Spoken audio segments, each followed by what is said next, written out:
Hello again there, Scorpio. Dadhichi here from astrology.com.au. It's June 2017 and interesting stuff is happening for you right now in your work environment.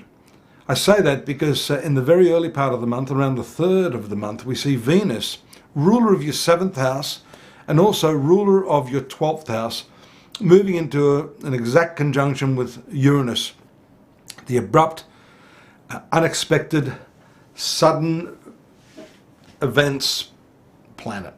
So that takes place in your 6th house, which is your working environment. And that tells us that very shortly, if not already, you may be experiencing some sorts of shifts or changes on the part of, say, your partners or co-workers if you're working with other people. So you need to get a lot of clarification as far as what's going on. Simple question, what's going on?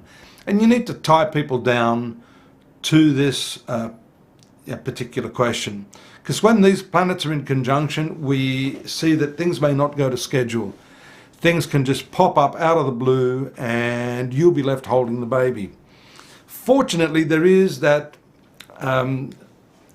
supportive aspect of Saturn, which we see there in your 2nd house of finance.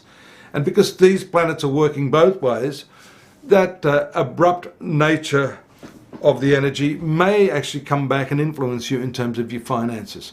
Saturn should be a slightly more stabilizing influence on that, but you do need to get clarification and don't assume anything, especially in the first week of June. We see Mercury transiting your 7th house. That's good. It opens up the lines of communication. And that planet, I think it's around, let's have a look here, the 7th moves into your 8th house. There we see the Sun and Mars right now. For some of you, this is not good because it can indicate injuries, accidents, and being in the sign of Gemini, these injuries or accidents could influence this part of your body. Gemini rules the arms and the shoulder. Actually, would you believe I had a massage and the practitioner at the end of the massage pulled my arm out and I had sort of a sore shoulder, but it's funny, I just realized that I've actually had an injury and I'm a Scorpio, and I think there's some nerve damage. So be very, Gemini, Mercury rules the nerves. So be very careful of that. Also in transit, if you're driving around, you must be careful when, especially now, Mars is moving into the opposition of Saturn. And so here we can see that the classical meaning of these aspects, if we take a look there, Mars is now 27 degrees, not normally a problem ongoing, but maybe in the latter part of last month, which is when this happened to me, that this can be an ongoing problem. Hopefully when Mars moves out of this section of the horoscope on the 5th of June, I can look forward to my arm returning to its normal use. And if any of you out there have had some problems with your shoulder or your arm, then fingers crossed for you as well. Now, Mars moves into this 9th house, the sign of its debilitation. The Sun on the 21st also moves into this area, the 9th house. And Mercury also will be making a transition on exactly the same day. So the 9th house is the house of higher learning. It's the house of long distance journeys and travels. There may be some opportunities for travel, but you need to be a little bit careful there because we see maybe not immediately in June, but possibly early July, and we'll touch on that obviously next month, that these planets are going to make square aspects. I think Mercury will make a square aspect to that Venus and Uranus. No, it doesn't do that either. So that will happen later. Let's put that on hold. Take a rain check on that and just advise you that I'll give you a bit of a forewarning on that if you're planning any of those long distance journeys, that right angle aspect that's going to come the following month could present some problems while you're in transit. So have a really, really good second look at that and make sure you're not going to jump the gun and do things on an impulse, which is normally part of the Mars energy, which is one of your co-rulers, moving in the 9th house. There's a strong desire to get up and about and around. And also we see there the square aspect to Jupiter taking place on the 25th. Now, let me just rewind a bit, because there is actually a full moon taking place in the sign of Sagittarius. That takes place on the 9th, and that's in your zone of finance, income. Moon is a very, very good planet for you, and that's indicating some opportunities if you've been looking to enhance your finances. And not just enhance your finances, but to actually make a connection emotionally, which is what the moon is all about. Then you're likely to see some betterment in that area of your life. Pardon me.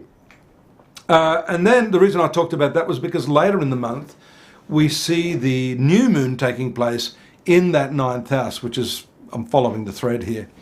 At that time, you will have already had Mercury, Sun and Mars, then the new moon taking place in this 9th house. So when you've got such a heavy weighting of planets in that area, it's very hard not to predict that something pretty important is going to take place in that area. Now,